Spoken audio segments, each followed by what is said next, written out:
Ordinance Committee. We'll start off resolution number R 25-04. Be it resolved by the Quorum Court of Garland County, State of Arkansas, a resolution to be entitled, a resolution of the Quorum Court of Garland County, Arkansas, authorizing the county judge to apply for a fiscal year 2026 Arkansas Historic Preservation Program grant on behalf of the Garland County.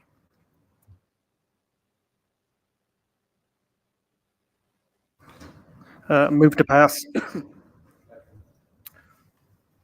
All right, that's Alan Floyd, and then seconded by Jimmy Young. All right, any discussion? All right, all in favor? Aye. All opposed, same sign. All right, resolution number R 25-04 receives a due pass. Resolution number R 25-05, be it resolved by the Quorum Court of Garland County, State of Arkansas, a resolution to be entitled, a resolution of the Quorum Court of Garland County, Arkansas, authorizing the Circuit Court Division II judge to apply for a fiscal year 2025 Administrative Office of the Courts Justice Assistance Grant totaling $6,333.25 on behalf of the Division II Court. Move to pass. That was Floyd and Bales. All right, any discussion? All right, all in favor? Aye. All opposed, same sign. All right, resolution number R 25-05 receives a pass. Resolution number R 25-06, be it resolved by the Quorum Court of Garland County, State of Arkansas, a resolution to be entitled, a resolution pursuant to Ordinance O 22-37, authorizing the destruction of certain district court records and for other purposes. Move for a due pass. Young and Bales. Young, and then seconded by Bales. All right, any discussion? All right. All in favor? Aye. All opposed, same sign. All right, resolution number R 25-06 receives a pass.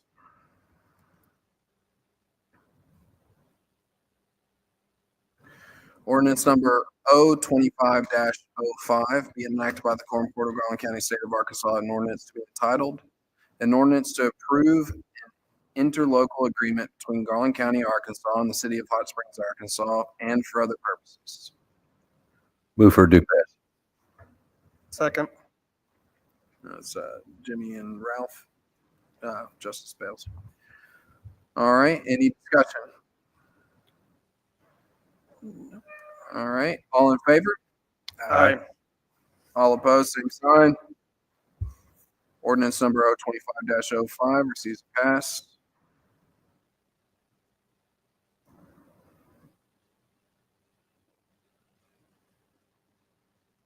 Appropriation ordinance number O 25-06 be it enacted by the Quorum Court of Garland County, State of Arkansas, an ordinance to be entitled, an ordinance to amend the 2025 Garland County Budget Ordinance O 24-33 to anticipate revenues, appropriate and transfer funds in various budgets and for other purposes. Move for a due pass. Second. Any discussion? All right, all in favor? Aye. All opposed, same sign. All right, appropriation ordinance number O 25-06 receives a pass.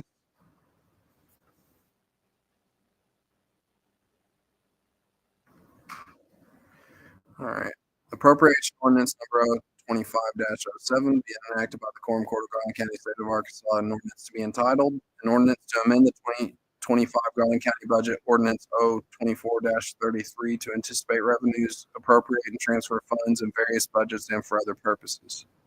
Move for a due pass. Second. All right, any discussion? All in favor? Aye. All opposed, same sign. All right, appropriation ordinance number O 25-07 receives a pass. And that'll be all. Adjourn.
Got to roll.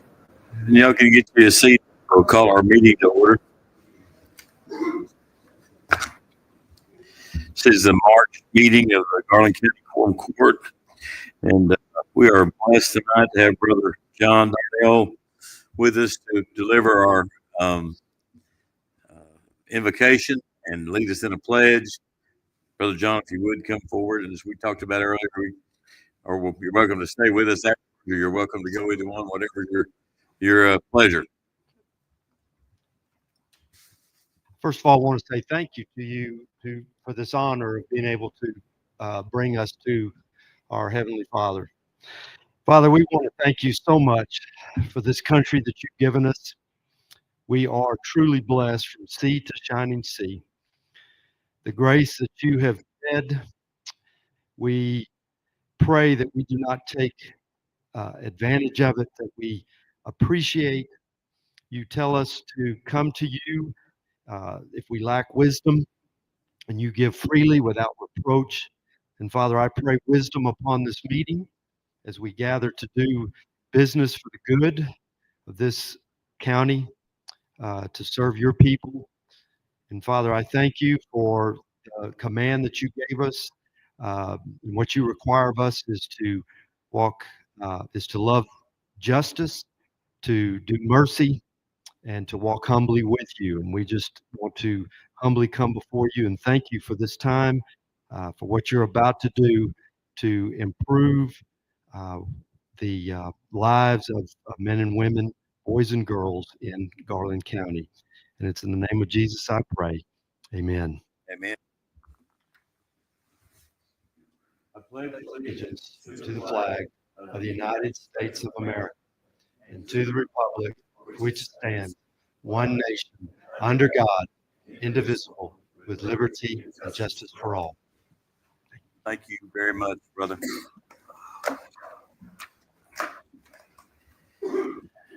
Sarah, would you please call the roll?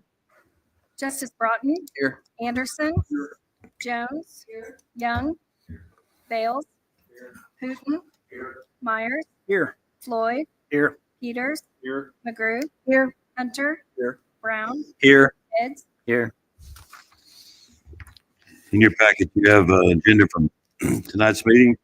Chair will entertain a motion to approve tonight's agenda. Second. Motion made by Justice Anderson, second by Justice Hunter. All those in favor say aye. Aye. All opposed, same sign. Is there anyone here who wishes to speak to anything on the agenda tonight? You want to speak? If you do, just whenever it comes up, Mr. Fleming, just raise your hand and we'll get you up here. And Billy, I think you wanted to speak in the public comment section afterwards. Is that correct? Thank you.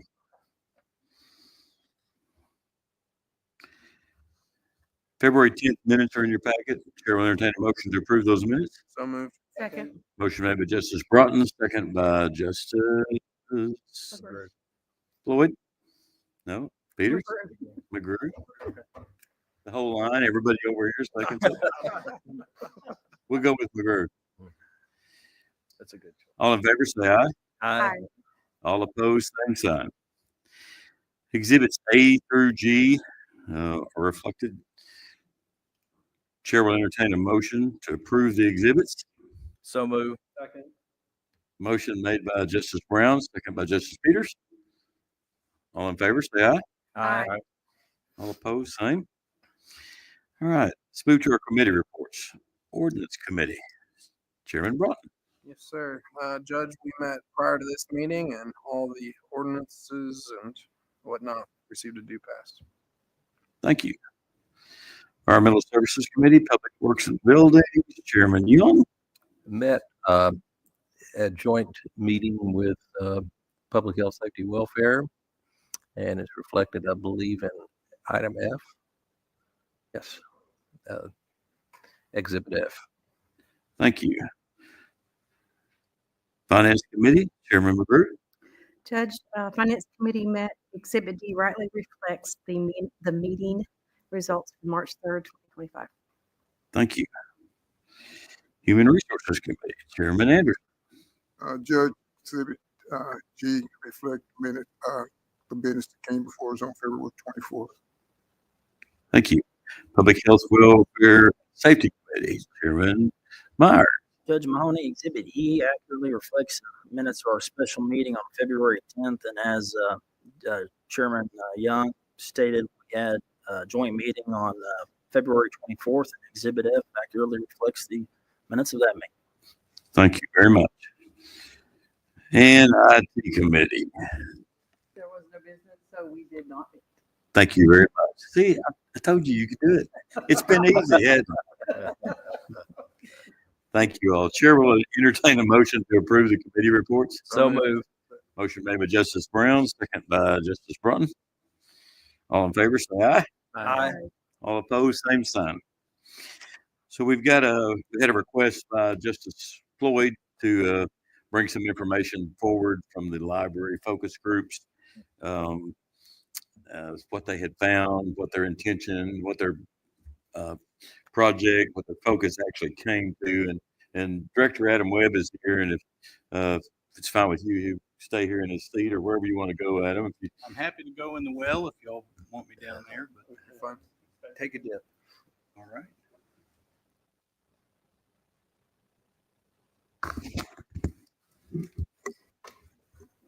It's always one of the worst places to be, in the well of the Senate.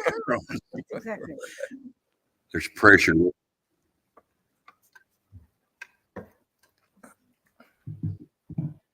I don't mind it any. So y'all probably know the library's been working on a remodel plan for the last couple of years. That was based out of a space needs assessment that we did in 2021. After the architects looked over our building, looked over our facility, physical plant, they gave some recommendations. And the only viable recommendation that was out of that plan was to create a mezzanine structure within the existing library building that's open on 3 sides. The reason why is because that's the only thing that's allowed by city code, by building code. That's the only way we can expand. We can't move the footprint out any further.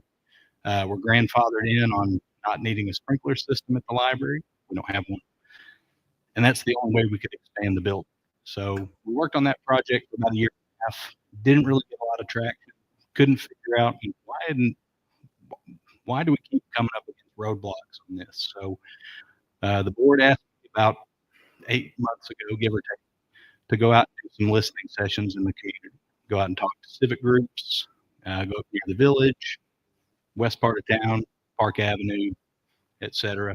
Listen to the public, see what's going on in those communities and what people want out of libraries. And it turned out that our initial plan was a little short of what people's expectations were. So we went through the process, got a company to come out and do some focus groups for us. They did 5 focus groups, 1 with library staff, 2 with library users, heavy library users, and 2 non-users. I stayed out of that discussion by and large. I listened in the background, but let them choose the participants, let them decide when to do it, what areas that they want to do it in, and they come back with a draft of their findings from the focus groups. And it showed a couple of things. 1, the remodel program was not the right project for the library. That people who live out in the county, which is where the majority of our growth has been since the library was created back in the early 90s, want branches out in their part of the town. Now there's some discussion on where those should go, but it's going to be borne out in this plan as we go through it. So what the library board decided was at our last meeting for me to do an actual facilities master plan for Garland County. Right now we're in the phase of gathering information and seeing where we are. But a couple of things have already become very obvious. 1, we're the only library of our size that tries to operate out of a single location. Every other library in Arkansas that serves more than 100,000 people, with the exception of the Fayetteville Public Library, which is a city library, has a minimum of 4 branches.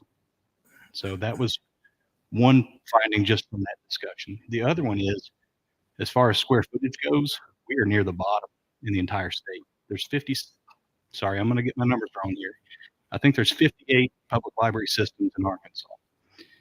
And if you look at their physical plants, their square footage based on the population that they serve, we're 51st out of 58 or 59 systems. There are a couple that it's debatable whether they are public libraries or they're private libraries, like Fairfield Bay has a library, so we'll kick them out. But somewhere around early 50s out of the 58 or 59 library systems in the state.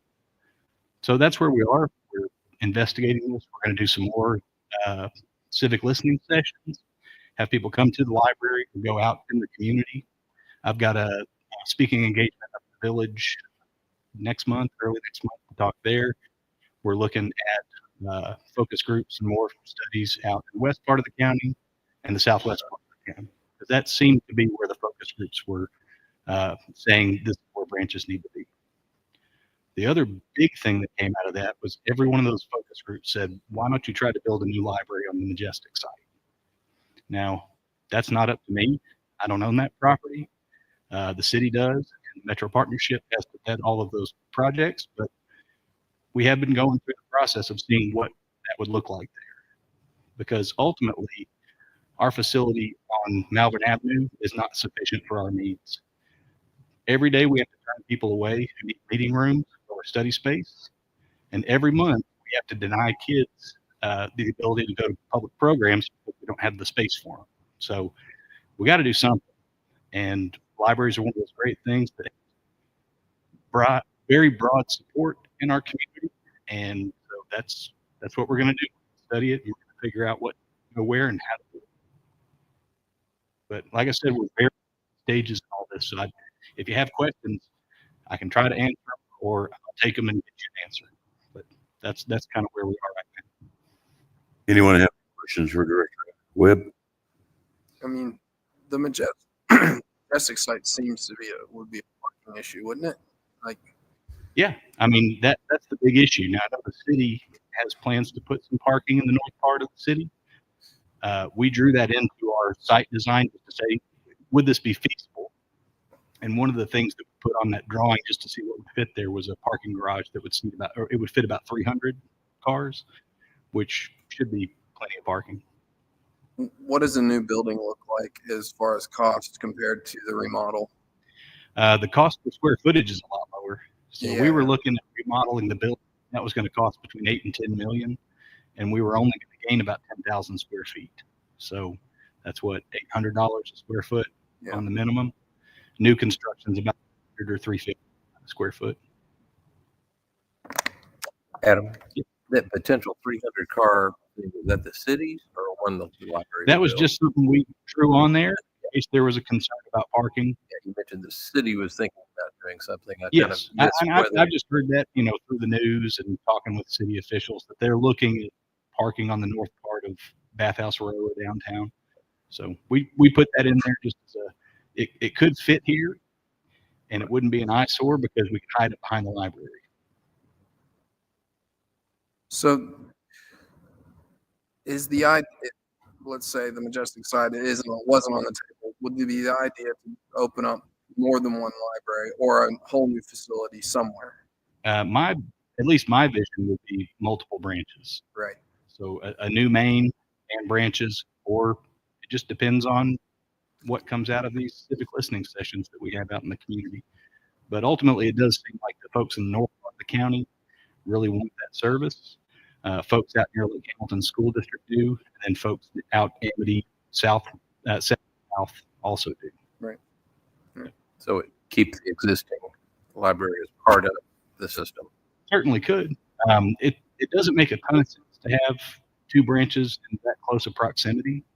So I don't know what the adaptive reuse would be for the library building as it is now. But I know there's plenty of need for public spaces in our community, whether it's community center or a place for nonprofits to have some space. But once again, that's just one of those things that we're going to find out as we go. I hate operating this way, but we are kind of flying the plane while we're building it. So It's dangerous sometimes if you're flying a plane while you're building it. Certainly can be. Yes, ma'am. So you were talking about the fact that they were considering parking at the north end of Bathhouse Road, but that's quite a trek for people if it's not going to be any closer to the library than that to have to walk, especially weather's going to affect it greatly. How is that going to? And I hope you don't take me talking about these things as ideas as any position from the city, because I don't work for them and don't really know what their plans are. And I misspoke right then. I didn't mean at the north end of Bathhouse Row, like by the Arlington. Okay. Our site plan that we drew up for the Majestic site has the parking garage right attached to the library. Because I knew that they were working on clearing out some behind Arlington and stuff, so I didn't know Correct. where it Yeah. was. I don't know what they're doing back there, but yeah, our parking is as convenient as possible.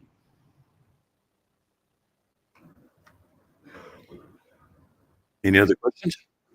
No, just I wanted to thank Adam for coming tonight and, kind of give us, tell us what's going on. Happy to do it. If I'm doing my job, that makes y'all look good. So I just hope I'm doing a good job. Your constituents say I love our library. Like I said, I think the last time it was polled in the state, Arkansans have an 87% approval rate for their public libraries. So I hope I do a good job and it makes y'all look good by comparison. Sure.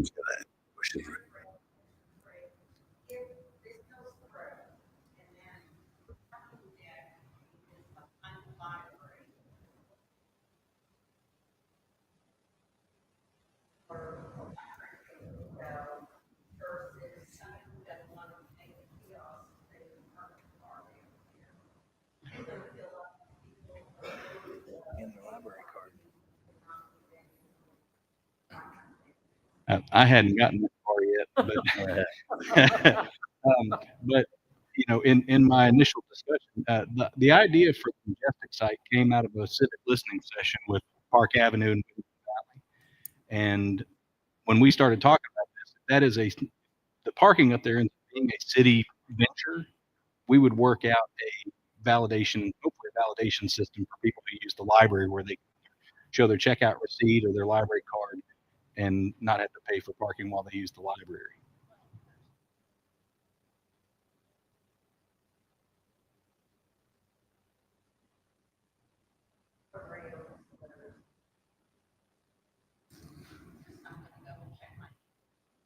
Right. Typically, validation is just you come up to the front desk and if you have a parking ticket, which you'd get, once again, this is all hypothetical. But you go through the armed bandit, prints out your parking ticket, and you just get it stamped by a clerk inside the library that day. That's usually how it works whenever I've got parking validated somewhere. Yeah. My thing is, I guess, did I interrupt? Sorry. I guess say money isn't an object, and say parking issues would be solved. I drive through downtown more than once a day. The congestion there is insane. If we're talking about more pedestrians, and obviously that's going to happen with a business going there. But the library going there, I definitely want to hear more on it before. Yeah, me too. And one thing that site has that we don't currently have, it has more than one road leading to it. So for the rest of the county, a lot of the west part of the county can come up over Cedar, or if they're out in Mountain Pine, they can come up over Black Snake. I don't know if you've ever tried to turn out of the library's parking. I do it twice a day and have for the last 18 years, and it is a nightmare. Yeah. People fly down Malvern Avenue. If anything, I'm looking forward to that site being safer for the library patrons in a weird way than I am being on Malvern Avenue. Anything further?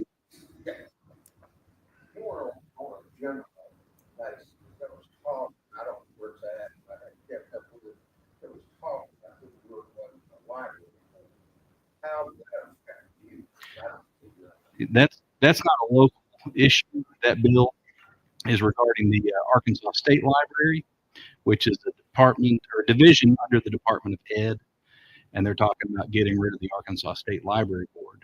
They meet quarterly, and they appropriate funds from the state. We get about $180,000 a year from the state, so nothing to sneeze at. But I don't know how that would affect our funding. Okay. Yep. Mm-hmm. Anyone else? All right. Thank you very much. Thank you, Judge. It's always very interesting.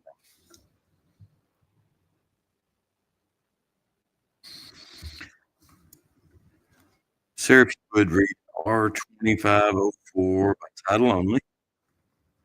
Be it resolved by the Quorum Court of Garland County, State of Arkansas, a resolution to be entitled, a resolution of the Quorum Court of Garland County, Arkansas, authorizing the county judge to apply for the fiscal year 2026 Arkansas Historic Preservation Program grant on behalf of Garland County. Move to adopt.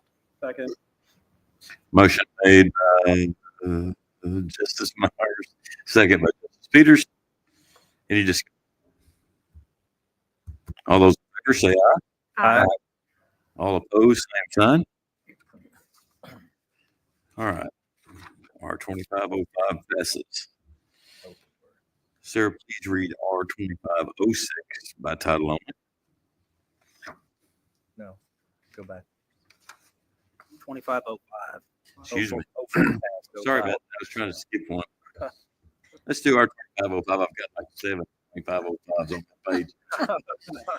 Be resolved by the Quorum Court of Garland County, State of Arkansas, a resolution to be entitled, a resolution of the Quorum Court of Garland County, Arkansas, authorizing the Circuit Court Division 2 judge to apply for a fiscal year 2025 Administrative Office of the Court's Justice Assistance Grant totaling $6,330.25 on behalf of the Division 2 Court. Move to adopt. Second. Did you get that, Susan? Sarah, you get them? Any discussion? All in favor, say aye. Aye. All opposed, same sign. Now, R-2505 passes. Sarah, please read R-2506 by title only. Be it resolved by the Quorum Court of Garland County, State of Arkansas, a resolution to be entitled, a resolution pursuant to Ordinance O-2237, authorizing the destruction of certain district court records and for other purposes. Move to adopt. Second. Motion and a second to give R-2506 do pass. Is any just don't let anyone know about this? Most of us have been through it a few times. We do have somebody here if you've got any questions. Pretty standard procedure. It's laid out in state law, everything right. Judge. So is it just time out? You don't have to hold on to them anymore? Correct. All right. All right, all in favor? Aye. Aye. All opposed, same sign. All right. Zachary, Chris, thank y'all. I know you had a long day.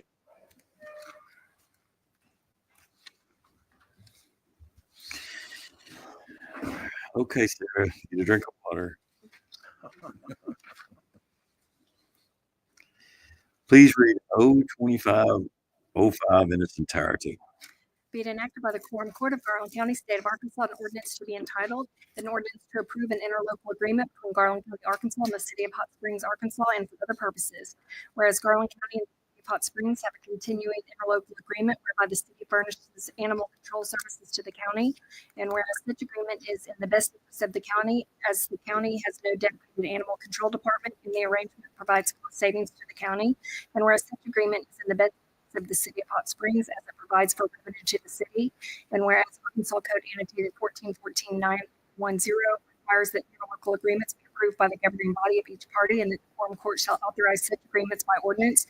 And whereas the Finance Committee has previously met and approved this ordinance, now therefore be enacted by the Quorum Court of Garland, Arkansas, Section 1, Findings and Approval. The interlocal agreement attached thereto and incorporated herein between Garland County and the City of Hot Springs for animal control services is declared to be in the best interest of Garland County and is hereby approved. Section 2, Authorization. The county judge is hereby authorized to enter into said interlocal agreement and any necessary renewals thereof. Any such previous or currently existing agreement is hereby ratified. Section 3, Emergency Clause. That the emergency is hereby declared to exist as the services thereunder are essential, and this ordinance shall be enforced and shall take effect upon passage of publication. Move we suspend the rules and place ordinance O-2505 on its second reading by title only. Second. Second. Motion is second to place O-2505 on its second reading by title only. Sarah, please call the roll.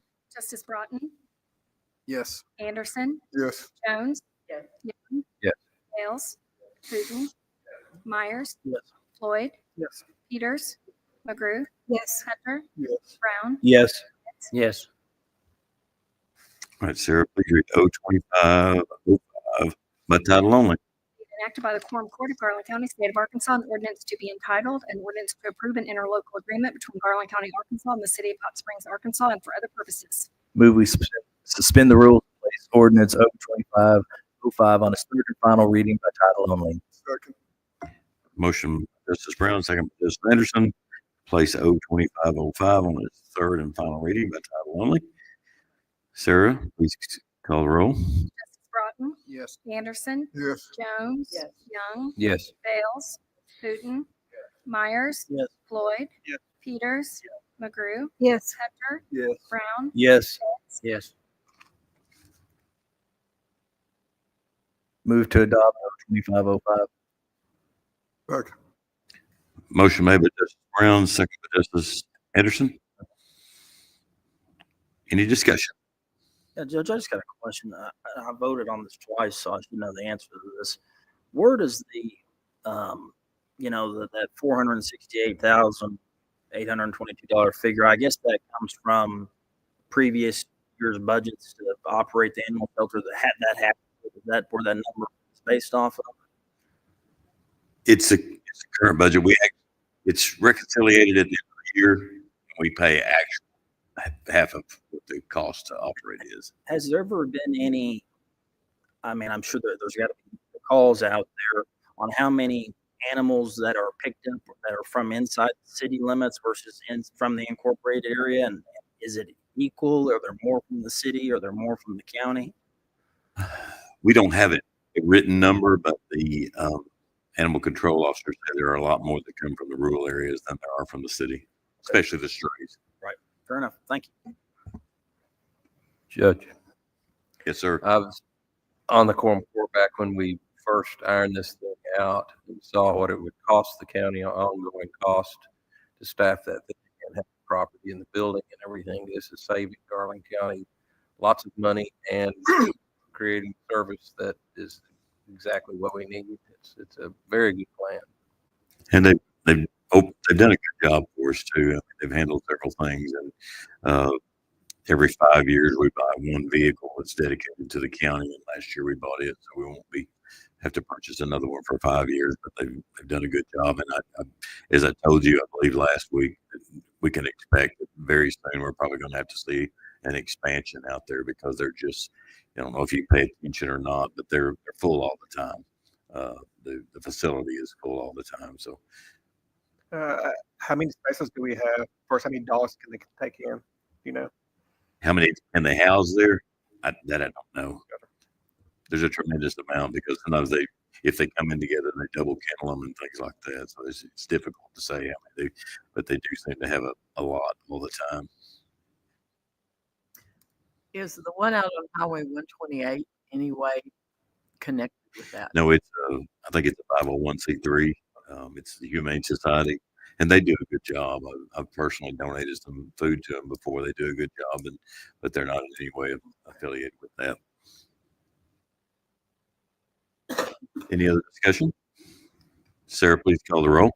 Justice Broughton, Yes. Anderson, Yes. Jones, Yes. Young, Yes. Bales, Yes. Hooten, Yes. Myers, Yes. Floyd, yes. Peters, Yes. McGrew, Yes. Hunter, Yes. Brown, Yes. Eds. Yes. Chair will entertain a motion to declare emergency. So moved. Second. Motion made by Justice Brown, second by Justice Peters. Sarah, please call the roll. Justice Broughton, Yes. Anderson, Yes. Jones, Yes. Young, Yes. Bales, Yes. Hooten, Yes. Myers, Yes. Floyd, Yes. Peters, Yes. McGrew, Yes. Hunter, Yes. Brown, Yes. Eds. Yes. Judge, I move that we suspend the rules and read all appropriation ordinances by title only. Second. Motion made by Justice Myers, second by Justice Brown to suspend the rules, read appropriation ordinances by title only. Sarah, would you call the roll on that, please? Justice Broughton, Yes. Anderson, Yes. Jones, Yes. Young, Yes. Bales, Yes. Hooten, Yes. Myers, Yes. Floyd, Yes. Peters, Yes. McGrew, Yes. Hunter, Yes. Brown, Yes. Eds. Yes. Okay, 02506 by title only, please. Be it enacted by the Quorum Court of Garland County, State of Arkansas, an ordinance to be entitled, an ordinance to amend the 2025 Garland County Budget Ordinance O-2433 to anticipate revenues, appropriate, and transfer funds in various budgets and for other purposes. Move to adopt O-2506. Second. Motion made by Justice Brown, second by Justice McGrew to adopt O-2506. Any discussion? Sarah, please call the roll. Justice Broughton, Yes. Anderson, Yes. Jones, Yes. Young, Yes. Bales, Look at Putin, this. Myers, Yes. Floyd, Yes. Peters, Yes. McGrew, Yes. Hunter, Yes. Brown, Yes. Eds. Yes. We're still on that. Okay.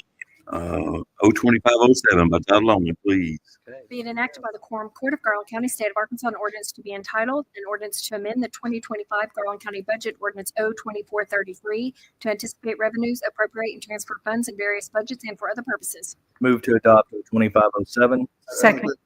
Motion made by Justice Brown, second by Justice McGrew. Any discussion? Sarah, please call the roll.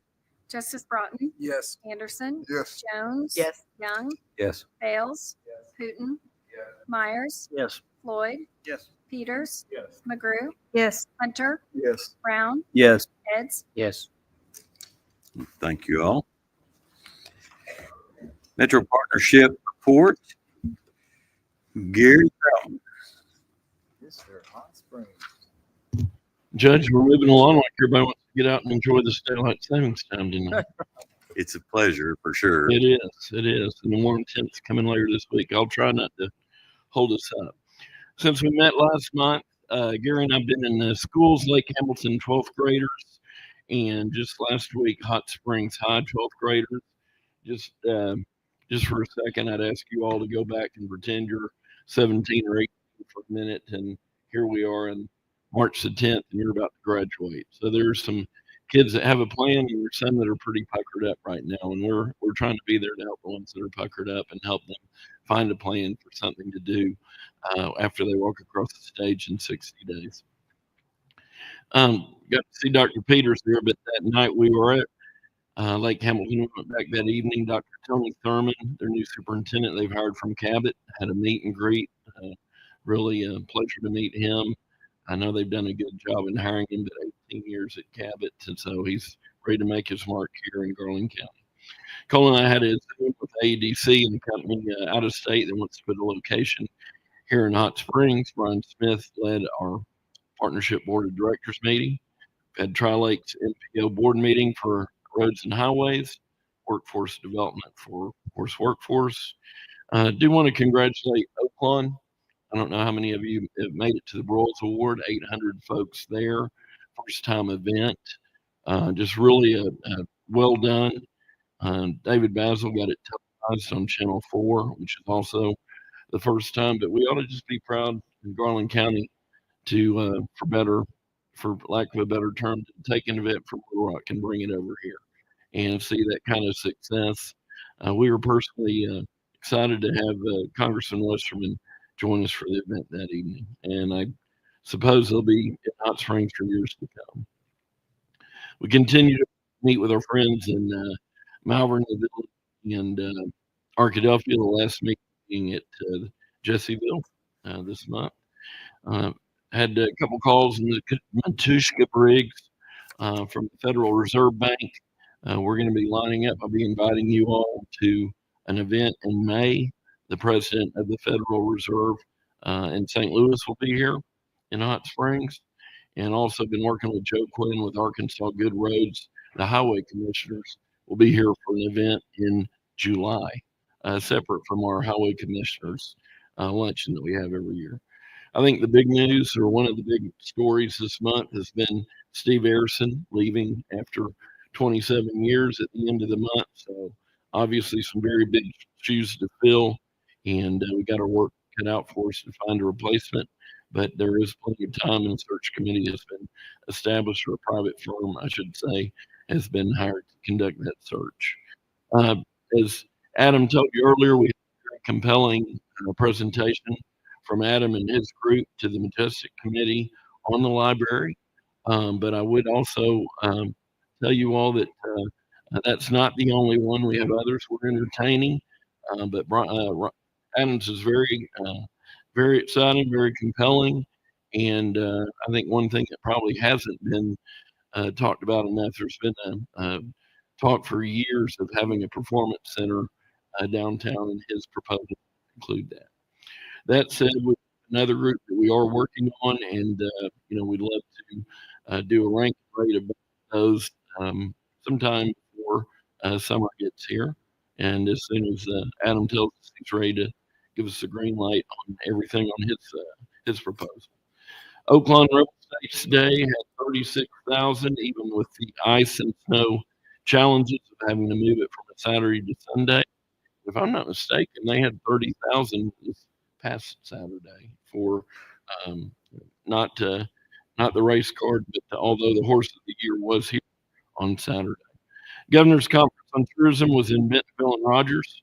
Again, talking to Steve Harrison, his team Visit Hot Springs won a Henry Award, which is the top award in their profession. We've submitted 40. We've submitted four for 40 in their 40s, or 40 under 40, I should say, to Arkansas business, and hoping we get a couple great representatives from Garland County there. We're gearing up. In fact, we're a month from today. We'll be probably back in the last table fund draft day at Lake Hamilton School. It'll be our third one this year. I'm pleased to tell you we already have 43 companies and businesses lined up with a month to go. We would look at 55 or 60, and I think we will get there.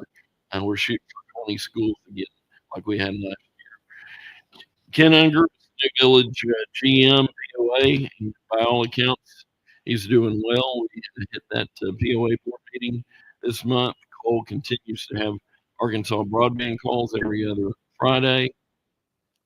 He and Gary had a retention visit with Radius Aerospace. We continue to work with Congressman Westerman's office to satisfy the Passport Center's need.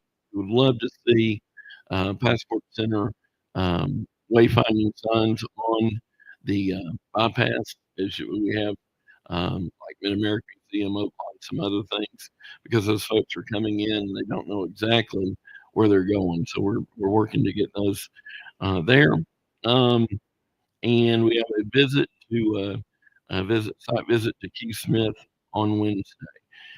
Someone mentioned being downtown. It's been a little slow, obviously, with the ice, and 11-degree temperatures don't do any favors. But lo and behold, it's spring break time. So 3 spring breaks back to back to back, and that just started on Friday afternoon. So we'll hope for great foot traffic down there. And Gary and I look to finish the year strong in the schools and hit several more, including our outlining areas, Magnet Cove and Bismarck and Mountain, who, as we all know, do Hot Springs and Garland County to work. So the judge isn't here. Yeah, I got a question. I wasn't going to ask this question, but since he's not in here, I just something for us to talk about. Someone called me. This is a part of the proposal from the library, but something separate. So I got to do some research on this, but I was wondering if you might have the answer. I think this is before your current role, so you may not know the answer. Someone told me that about 10, 15 years ago that Don Monroe, rest in peace, and Dorothy Morris had proposed privately funding a performing arts center somewhere in downtown Hot Springs, and that at that time, Visit Hot Springs, A&P, whatever word you want to put on it, had said that there was not the need for that space. Do you recall anything along those lines? I want to do some research, because now we've got the Oaklawn Event Center in addition to the Convention Center, and Arlington obviously has their space as well. I don't know if a performing arts center is needed in Hot Springs or not. I was just wondering if you remembered that proposal. You know, it sounds very familiar. And you said 10, 15 years ago. Of course, the fire was 11 years ago, to put it in perspective. But that certainly rings a bell. I'm going to look at Cole and see if he happens to know offhand. I was just curious. Someone called me about that when they saw the thing in the paper about the library, and I was just wondering if that had changed, or I was just looking for information about that. Yeah, you're correct. Don and Dorothy did want to do that. Visit Hot Springs did a feasibility study on it. I believe that study on the Majestic redevelopment site on the city's website. I'm pretty sure it's there. There's kind of a whole appendices of of historical documents related to the Majestic site. Okay, thank you. Yeah. If there's no further questions, I'll move to approve the report. Second. Motion and a second to approve the report. All in favor, say aye. Thank you, Gary. Thank Appreciate you. it very much. Thank you, Cole. Appreciate you. In your package, you have your overtime report. You can see it's down just a little bit. It's not going to stay that way. The weather we've had is that people call out. And I don't know, we had so much wind last week. We had trees down every day last week, I think. It was just one day after another, continual. I don't think there was a lot of damage to homes or property, but there was certainly a lot of trees down.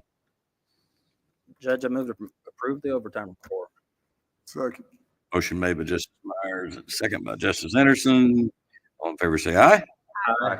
All opposed, same sign. 3, your federal audit report is in your packet. That's the audit report that we have to do independently. We hire an independent agency to do an audit on our federal funds. Anytime we have over $750,000 that passes through Garland County, we have to do an audit on it. If money is passed through here and going to another entity, they pay a share of that audit cost. You'll see in the audit, the only thing that was wrong is we didn't have it in time. That's because we still do not have our legislative audit yet. And so there's no way around that. I think Justice Myers and I had a discussion last year over the same exact thing. Other than that, once again, Susan's team did a fantastic job. Thank you, Susan. Good job. I move to acknowledge the federal 2023 audit. Second. Motion made by Justice Myers, second by Justice Brunton. All in favor, say aye. Aye. All opposed, same sign. All right, so we've got to dispose of some library inventory. Adam can tell you, answer any questions you got. We don't have a list of it because it was 140 something pages long, I think, of the items that are coming out of there. This happens. I think we've done it on an annual basis here for the past few years to try to take out the old. And Adam, I have a little bit more explanation for you. Yeah, so we add about 10,000 items a year to our catalog. And because of our limited space, we have to get rid of 10,000 items every year. And we use a process called weeding,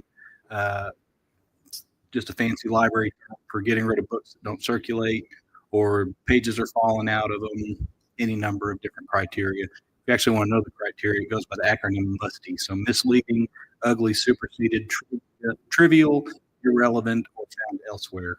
Those are your terms. And each collection in the library has a different equation, basically.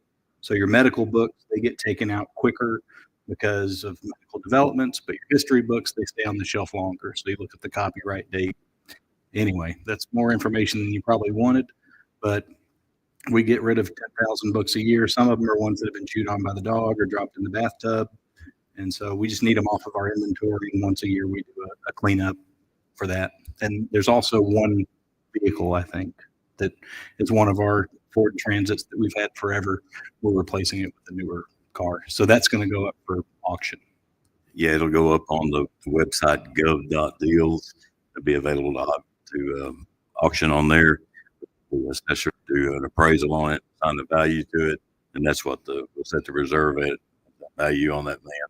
They're trying to get the stickers off of it right now so that we can put it up without all the library stickers over it. But it's a pretty nice looking little van. But it did say Garland County Library over it, and it might make it tough to drive around if people be waving you down trying to get you to give them a book. So Chair will entertain a motion to approve the library inventory. So moved. Second. Motion made by Justice Myers, second by Justice McGrew. All in favor? Aye. All opposed, same sign. We've got a couple of appointments here tonight. There's one to a board, and then there's one to the Association of Counties and one to the board. In reading their bylaws, that position was elected by the Quorum Court. So I will entertain motion nominees for the appointment to the Tri-Lakes Metropolitan Planning Board. Judge, I'd like to nominate Justice Myers. Have a second? Second. Have a motion and a second to nominate Justice Myers. Any other nominations? I'll nominate Jeremy Brown or Justice Brown. Justice Brown, second. Second. Dr. Peters.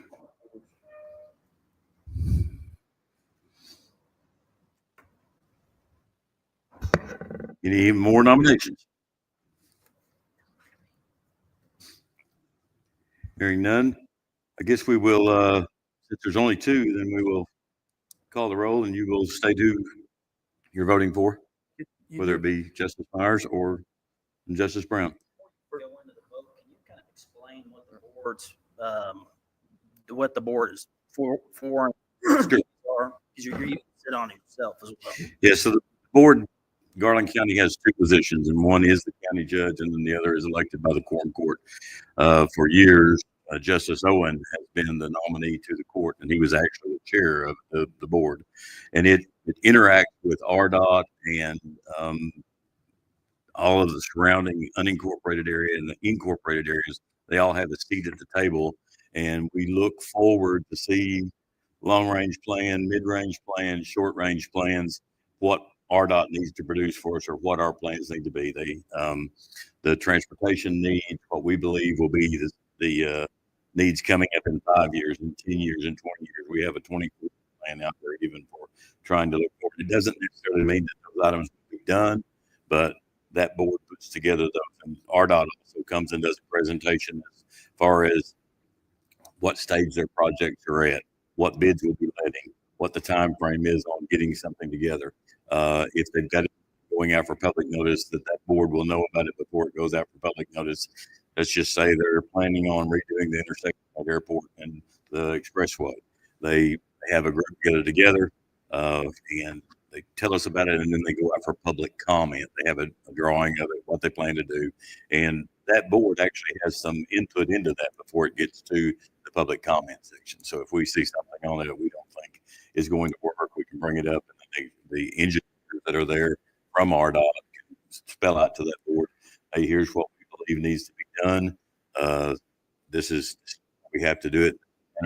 And of course, we carry with us complaint from someone in the community. Just say that they're planning on the West, they plan on building a corridor down the center of the road, which would take access. Well, I'm not saying anything is happening, but this is a hypothetical situation. They build a corridor down the middle of the road, which would limit access to crossing over to businesses on each side of the road.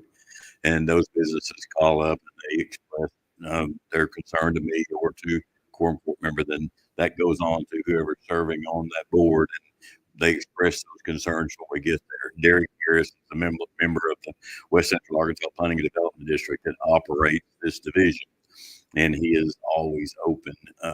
And you can email him, call him, or anything. And if you have any plans, if you have any concerns, right now we're looking at.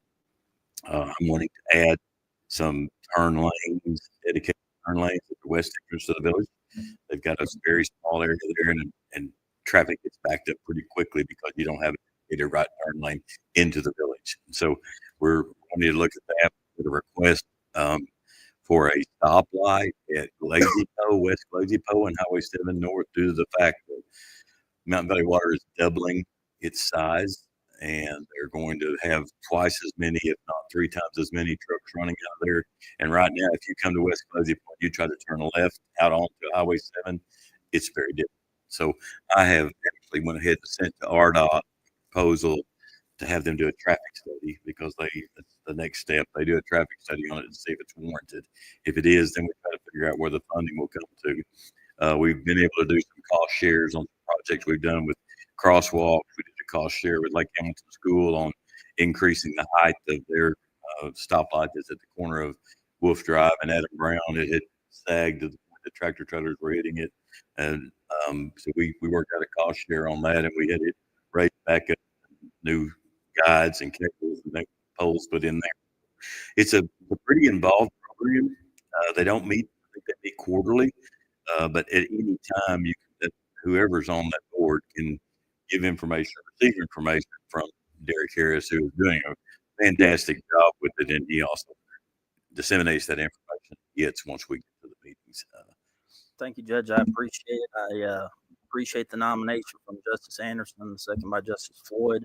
As a real estate broker, I'm pretty aware with everything going on in the county, and in my capacity as chairman of the Public Health, Welfare, and Safety Committee, I think that those being in that chairman's position would be a good fit to fill this role for the Quorum Court, should the court so decide. I'd appreciate your vote, but whoever gets picked will represent us well. Thank you, Judge. Justice Brown. Well, all right. Appreciate the nomination by Justice Broughton and second by Justice Peters. I grew up in construction, so I have a very detailed understanding of projects and construction, how things should move, how things can be scheduled, how things should move forward. I've served the county now going on my third term, and I would appreciate your vote of support. Whichever one of y'all does get it, I hope y'all fix the airport. 'Cause that's horrible. All right. I don't even want to drive on that road. I have to every day. Actually, that, I guess probably 5 years ago now, they had some plans to do both the intersection at Higdon and Expressway and Airport Road, and they was going to do a diverging diamond at the Airport Road and the Expressway. To get an opportunity, Google diverging diamond and see what it's like. If you've ever been through Springfield, Missouri, those areas up there, you actually can go through those and never even know you've been through them. I'm not 100% sold that it would work at that intersection, but they're actually put the traffic on the wrong side of the road momentarily when the light changes. It's pretty involved. They haven't gone back to that. Actually, it's got moved on up the traffic plan, so it's out to about 27 right now. But with the passage of the state's permanent 1.5-cent tax for roads and bridges, that was part of the program that they were going to make sure happened in Garland County was they were going to take care of the intersection of Airport Road and Expressway, Albert Pike of the Expressway, Martin Luther King, and Higdon and Central. And so they've got I've seen a lot of versions of what they have envisioned for that, and I didn't like any that I've seen yet for the Central, and they were, one of them even showed one-way streets. And if you've ever been to Texas, they call it a Texas turnaround. There's one-way traffic, and you go and you turn back almost into oncoming traffic, except you have a Jersey barrier there, and it comes back. But with the hospital being on one side, I'm not sure that that's a good option because it would kind of limit your access to the hospital. So there's one of the biggest factors in it that was a problem was Television Hill Road, where it comes down the hill there, trying to get traffic off of the westbound expressway and merge into that and be able to continue on without causing some kind of an incident there. So that was some of the things that came up. I look forward to.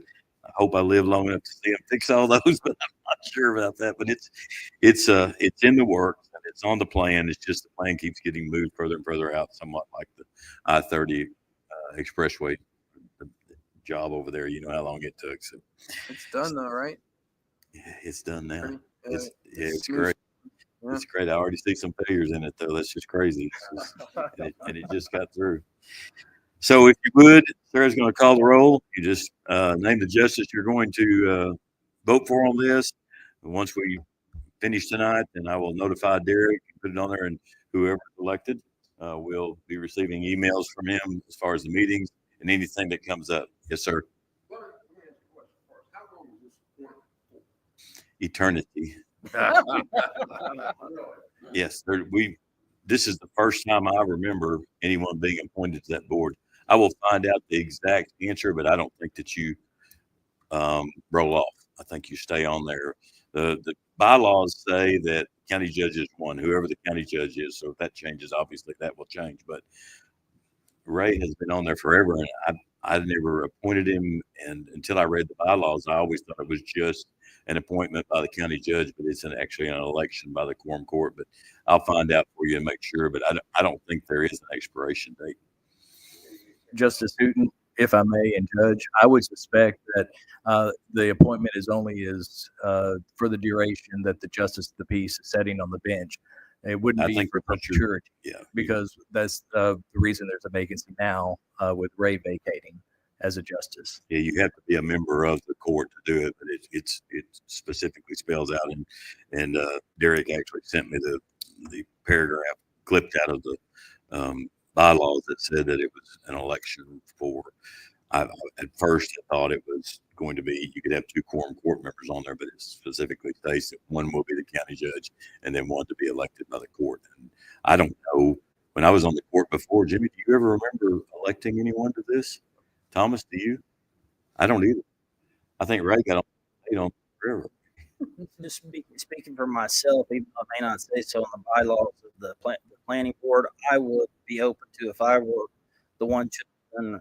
I think we should make it our precedent of the quorum court for it to be for the term of the quorum court for the 25-26 term, and then reelect somebody again in January. Reelect or elect somebody else in January of 2027. That would be the way that I would feel we should go about doing it. We could always do that with our procedural ordinance. We could take care of that about the same time. We do that each time we have elections. So, any other questions? All right, sir, would you please? Justice Broughton, Justice Brown. Almost said Anderson, yes. Justice Myers. Jones, Justice Brown. Young, Justice Brown. Bales, Booton, Myers, Myself, Justice Myers. Lloyd, Yeah, Myers. Peters, Brown. McGrew, Brown. Hunter, Brown. Brown, Brown. Eds, Brown. All right, Justice Brown, you're elected to serve. Thank you, sir. And I will get the information to Derek. So expect an email from him. And it's DERRIK. Okay. Thank you. All right. Appointment to the Arkansas Association of Counties. I did not get the exact date of the first meeting that is. It's Association of Quorum Courts is what it is. And I think it's once a year. I think they meet annually. So that's an appointment by me. I spoke to a couple of you and spoke to Justice Floyd, and he is willing and has time to do it. So I'm going to appoint Justice Floyd to the Arkansas Association of Counties, the Quorum Court Board, and we'll get you the information as soon as Cindy sends in the registration form. Then I'm sure that they will be emailing you. I think that the first meeting will probably be in April, as I told you. Yep. Thank you. And thank you for wanting to do this. I appreciate it very much. Thank you, Judge. All right. Justice Young has one announcement to make. He took a little trip last week, and I think he's got some information. Yeah, I won't keep you very long. Went down to eat at the new interim senior citizen center at the Union Missionary Baptist Church. Judge did a good job of finding a place, a home for the senior citizen center and activities between building to building that we hope we break ground on pretty soon. Great meals on wheels there. Corey Scott, the pastor, I visited with him for a while. There was somewhere in the neighborhood of 23, 24 people there eating, exercising, doing air calisthenics. When I got there, Doug Luttrell and his wife were here earlier. They were there, and I was surprised to see them there. I took a friend with me. Just a great program, and it's Tuesday, Wednesday, and Thursday at Union Baptist Church, directly behind, not the older historic church behind the auditorium, but through the parking lot, church on the next street over. What is that address, Judge? That's Gulf Street. 219 Gulf, I believe. And so it was a great meal, great fellowship. As I left, the big group was getting 2 long tables together to play cards. They had already done exercises. My friend plays in a local string band, plays drums in some type of band, and Heather, the girl, the coordinator there, had already sat down with him and said, yeah, we want to have you guys come and play for one of the lunches. So go and have a meal and participate at our interim senior citizen center Tuesday, Wednesday, and Thursdays. It was very enjoyable and a good place for seniors to go 60 and over. So Dayton, you can't go. A couple of you guys can't go. Thank you. What are their hours? It's the lunch service, and I got there at 11:45, and they were in their exercise class, so they had obviously been there a little earlier. I have one flyer here, Tuesday, Wednesday, Thursday. It says 8:30 a.m. to 3:30 p.m. So those are the hours, and they had a couple of different classes. They had a lighter weight one, and Doug said they'd done both, and so they had it previous. So things start at 8:30. Lunch was served at noon. And very good lunch, very good, nice people. Take a picture of yourself.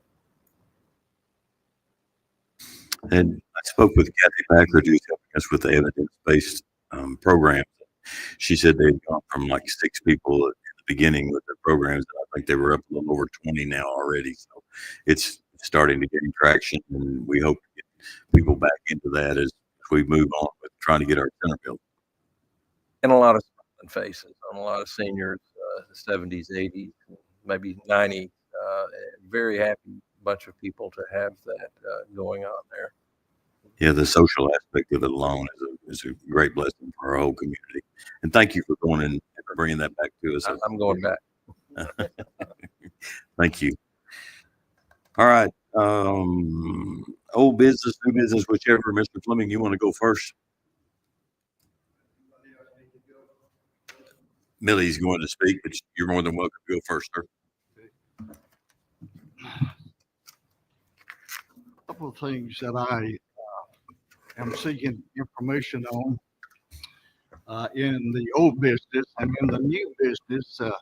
I need to address a letter that I received from John Howard that he's going to present tonight. And also, I want to present to this board an experience that I had with Billy Sawyer a few weeks ago when I simply requested an FOI on overtime that his employees did. You need to hear this ruthless presentation. March the 10th court meeting, I am requesting Darrell Mahoney to extend to me 5 minutes by calling the roll of the Quorum Court for the purpose of addressing the John Horner case. The citizens deserve the right to know where we are in this case. And I'll wait for a call. I would like for you to exercise that and call the roll. That's up to the Quorum Court. 5 minutes. Sir? That's up to the Quorum Court. Sir, there's a double standard. I'm sorry. I have asked to address this court, and you have said, Mr. Fleming, I will ask the Quorum Court if they would give you some extra time. I just did, Mr. Fleming. It's up to the Quorum Court. Mr. Fleming, are you asking for more information or are you giving new information? I'm not quite. I'm asking for information as to where we are in this case and why the Quorum Court and the judge did not deal with this matter and left it lingering for a year, knowing that it was illegal to serve in a district, and yet he's moved out of the district. This case seems to have gone under the rug. So I'm asking for accountability tonight as to why we haven't heard. There's no reporting concerning what's going on in this case, and informed people is a happy people. So I'm just simply asking concerning where we are on this court. Mr. Fleming, the court probably has no knowledge of that. To my knowledge, it was turned over to the state police for an investigation. All right. And last month, Susan, I'll ask you, has the money been paid back to the citizens of Hot Springs?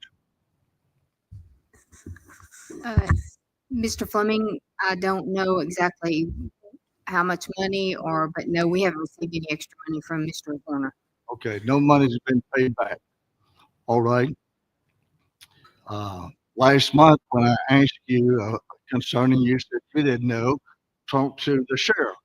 So I called the sheriff's office 4 times requesting to talk with our sheriff, and never received a phone call back. So at one of the meetings when we were doing the Right to Life, my wife and I walked over to him and said, I'd like to have a meeting with you. And Mr. Fleming, your time's up. The 3 minutes is up, sir. Judge, just for the record, I mean, everybody knows that I filed the complaint against Mr. Warner, so I'll just get it out there so that Mr. Fleming and everybody else knows. The investigation was turned over by the sheriff's office to the Arkansas State Police, who assigned it to the Special Investigations Unit. A investigator by the name of Buster Rinks with the State Police investigated it, found that there was some cause for charges to be brought. That was then turned over to a special prosecutor out of Little Rock with the Office of the Prosecutor Coordinator. His name is Prosecutor Robbie Jones. Prosecutor Jones did not find that there was enough in the statute itself to file charges against Mr. Horner. I've never seen a copy of his report myself, but he did turn over a copy to who was the district division at the time, Judge Petro. It's now held by Judge Schweitzer, and to our prosecuting attorney Michelle Lawrence. They both have copies of that non-recommendation report, just for the record. So that question. A great many of us were not on this, did not serve with Warner. Correct. And I think it just fell through the cracks, seeming that he didn't live at the institution as this states, but that's why serving. Well, that's why he wasn't able or eligible to run for office again. So it's not we have no authority at this point to do anything, as far as I can see. So I'm not asking for your authority to do something with him. I'm asking, why did this board and the judge not do something about this and call this to the attention of the citizens of Garland County before it went into a special investigation? Okay, Mr. Fleming, I believe, and we've had the same conversation over and over again. No, yeah, we have. And what's happened, it was turned over to the prosecuting attorneys, to the sheriff's office, and he in turn got the state police involved. The prosecutor that took the case did an investigation. He didn't think he had enough to take to court, neither did the special prosecutor.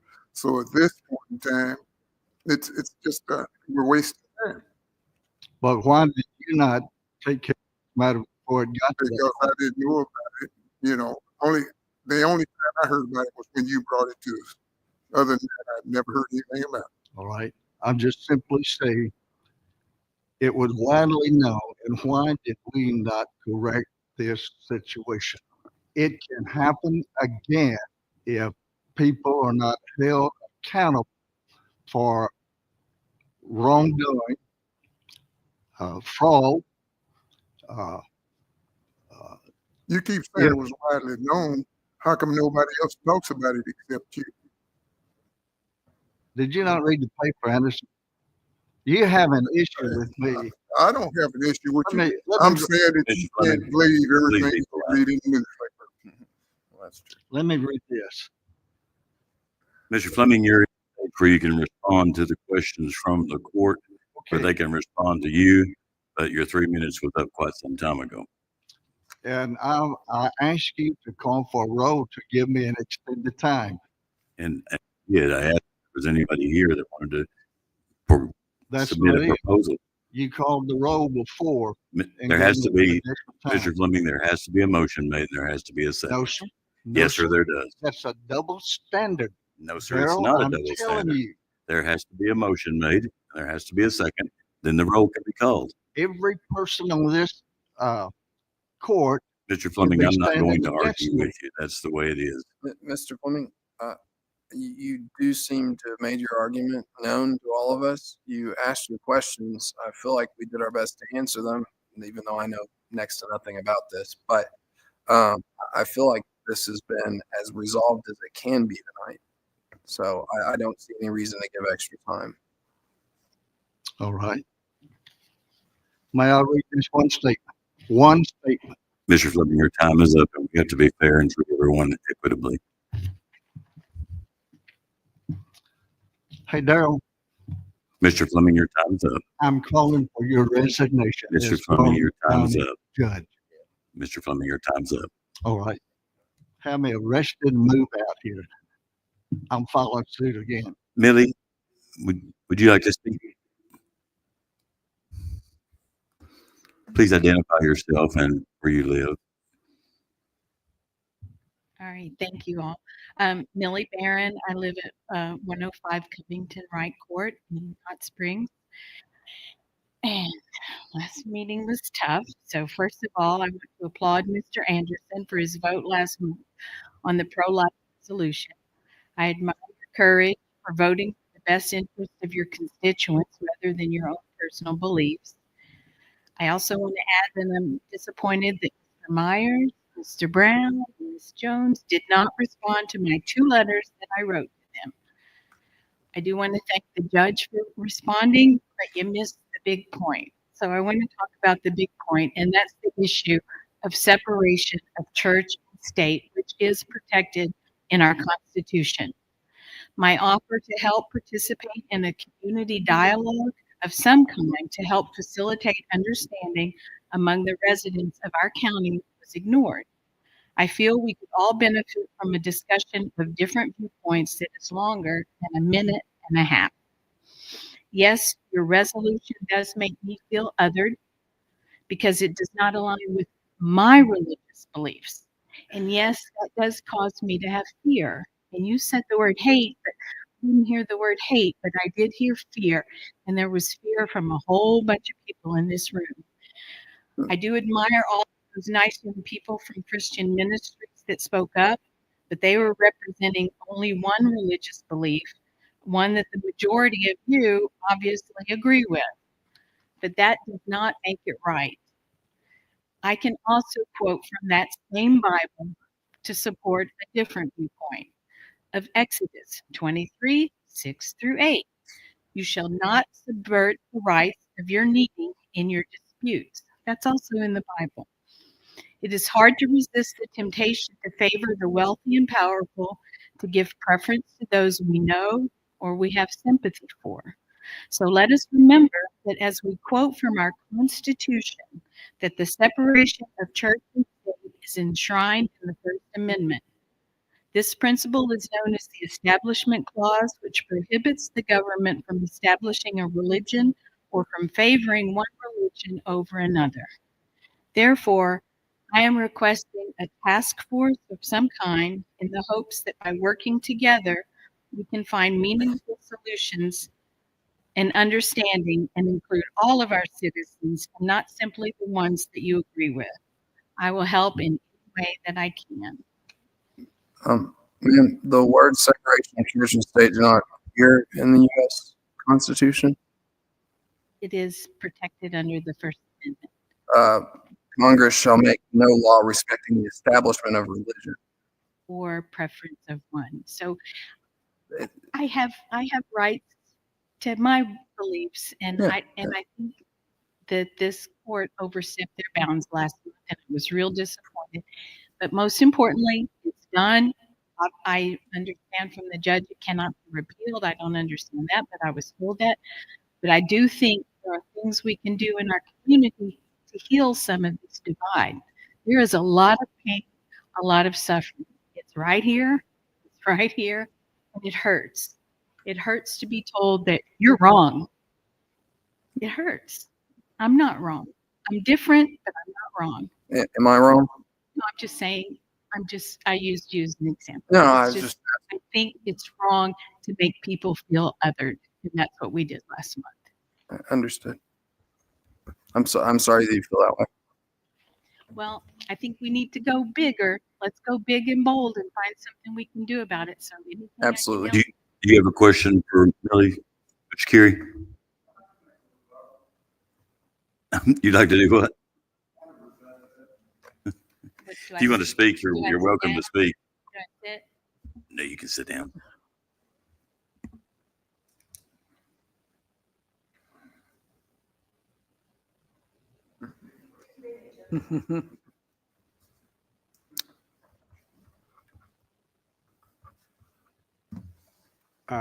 My name is Jim Carrier. One thing is, pro-life movement is not a religion. I know an atheist who is pro-life. He has no religion. He doesn't believe in God, but he believes in life. And saying that you guys are creating a religion here is really utterly ridiculous. And I respect the lady's thoughts on it. But the pro-life movement is not a religion. Thank you. Any other business? Move that we adjourn. May I? Absolutely. And it is, we always hear parts of things because we can't absorb all of it. I did hear fear. I did also once or twice hear the word hate, as if those who were pro-life hated. And I don't know any that I know of. I won't say there aren't any, but I don't know any pro-life people who hate someone for having a different opinion or a different thought or a different preference. Separation of church and state is not in the Constitution. It was a letter from Thomas Jefferson to the Danbury Church that said the state is supposed to stay out of the church's business. That was his reference, but it's been flip-flopped over the years. And so because of the founding of America was on the Bible, and that was the first textbook, that was the first school, that was the first, that was the foundation when they wrote the Constitution. They prayed every day. They had devotion, but yet they wanted people to have the freedom to choose to join that or not join that. That wasn't hate. That was respect for others. The opportunity for people to choose how they want to believe and how they want to proceed in life. Abortion rips that away from those who don't ever get to choose whether or not they're born. And so from conception until death, that's more of what we're looking at, is that everyone has the right to be born and then to choose, not that someone chooses for them. And that's why there's always going to be a portion of people that don't agree with the vote, no matter how it goes, because just like this room, we could probably get 5 different positions on how people feel. Some maybe this way or that way, some not at all, some for anything. We have those. So no matter how anything is decided, there's always going to be a portion of people that aren't happy with the decision. But that to me never means that they are to be hated or that they are to have fear. I grew up, that was not even something that happened in our home, was discussing things like that. Still does it. But it is the option that we get to vote on. We get to choose. We get to do things. That is why part of us did decide to run, is because we felt like we had been voted against prior. And so there's always going to be that. It should never be felt, though, as if it were hate or judgment. I'm not going to force anybody to live according to my beliefs. There's a lot of things that my kids would even do that I would not agree with. I still love them, may not like their choices, but I still love them. So I don't think that love disappears just because we have a difference of opinion. And I hope that everybody understands that it's not against anybody. It's not because of anything other than the fact that the ones who were here and elected got to vote for those who aren't born yet. Does that mean that will forever be how it is when we're dead and gone. Who knows what will happen? But we just want to try and encourage people to give everyone the ability to be born and then make choices, just like you were saying, so that somebody's not making them 100% for them. And that, to us, is what abortion does. It gives those people an opportunity. And so from conception till death, we would like everybody to have the freedom to be able to have life, liberty, and the pursuit of happiness. And it's not against anybody, and it's not against anything. It's just for those who haven't been born. Okay, so one more for the audience to speak, and then we're going to wrap this up because this has already been taken care of.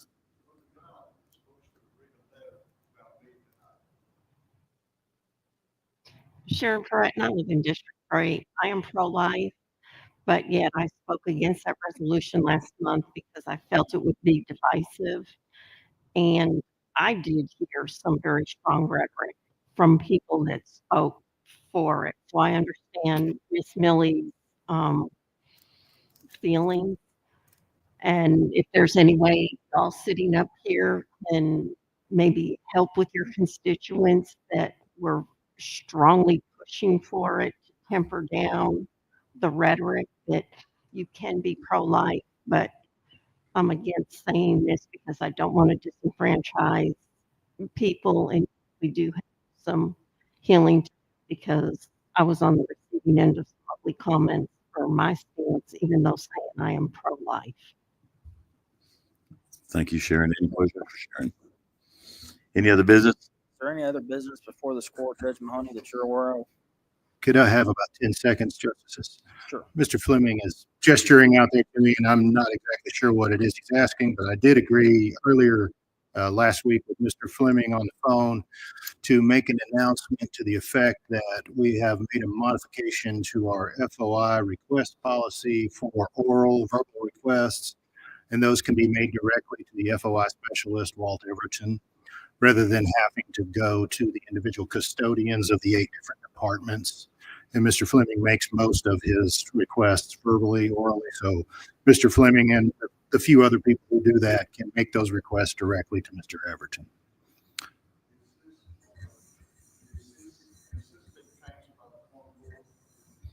No, sir, it doesn't require any approval of the Quorum Court. So I will still be able to contact the custodian of records, correct? The custodians, and I didn't really want this to be any longer than necessary, but I'll give you the 10-second summary of this. By law, Arkansas Code annotated 2519-101, the Arkansas Freedom of Information Act. In order to make an FOI request, the request is supposed to be made to the custodian. The custodian in Garland County, there are 8 of them, 8 individual offices. So it's much easier for the custodians to receive something in writing. We can look at that and have, however required. We have a portal website where most of our requests come from. The vast majority, probably 98.5%, 99% come through that. We still do occasionally get a oral request, which is perfectly legal. So what Mr. Fleming is asking is, can he make those requests to the custodians? And he can certainly do that. But what we're trying to do is streamline the process. We want the oral request to come to Mr. Everton. Mr. Everton can then go to the custodians and gather the information, rather than having the custodians catch those calls. We're trying to make the process more simple. And it's for any person who makes verbal, oral type requests. But we can still contact the custodian of records and have a meeting with them. It doesn't have anything to do with requesting records. Meetings are up to the custodians. That would be the elected officials, whether they want to meet the person or not. So the custodians of record is a requirement, is what you say. Correct. Times that we're to make the FOI request to the custodian of record. Correct. And you said, well, I'm not the custodian. Correct. The judge told me that I'm to put it in there and give it to his office and give it to him. that's what I've been doing. And that's fine. Yes, what our offer to you and anyone who makes a verbal request to make it easier is just contact one person, Walt Everton, our FOI specialist. If you want to send something, submit something in writing to the custodians. And to be clear, the custodians are the elected officials, the person with the administrative control of the record. That's the county judge for all of his departments, the sheriff for his departments, the coroner, circuit clerk, the county clerk, all of them. And some of them have subordinate departments. The custodian is the elected official, the one with control. So you certainly can contact them. You can submit a request in writing. You can submit a request through the portal, which is what we prefer, or you can do it orally. If you do it orally, we are giving you the ability to contact one person who will then go and gather all the information. Does anyone have any questions on that? No, Judge, I made this motion about 15 minutes ago, but I'm gonna make it again. I move that we adjourn. All in favor, say aye. Thank you. 15 minutes.